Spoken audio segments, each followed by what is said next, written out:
Почитувани колеги, Бранко Црвенковски во обид да ја спаси својата кариера, свесен дека ќе ги изгуби изборите, го стави целиот имот на Социјалдемократскиот сојуз на Бихачка под хипотека како својот личен пријател Хари Костов, човекот кој што Бранко Црвенковски го постави за премиер во владата на СДСМ.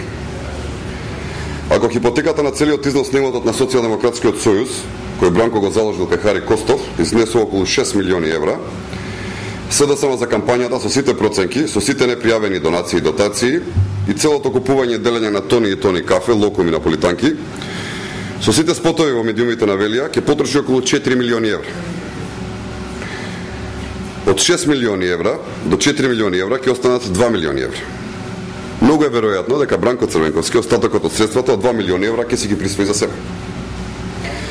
Значи, покрај тоа што од хипотеката кај другар му Хари Костов, после поразот на изборите, Бранко ќе си го зачува претседателското место во Социјалдемократскиот сојуз, тој ќе излезе и финансиски побогат.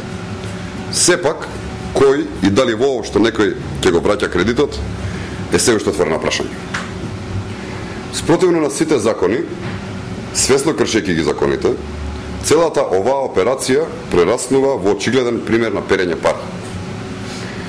Бранко на тој начин сака да ја направи Социјалдемократскиот сојуз уште позависна, наметнувајќи се како неминост и неопходност. И Бранко сака само да се ја зачува својата фотелја по предстојниот пораз на изборите на 5 јуни.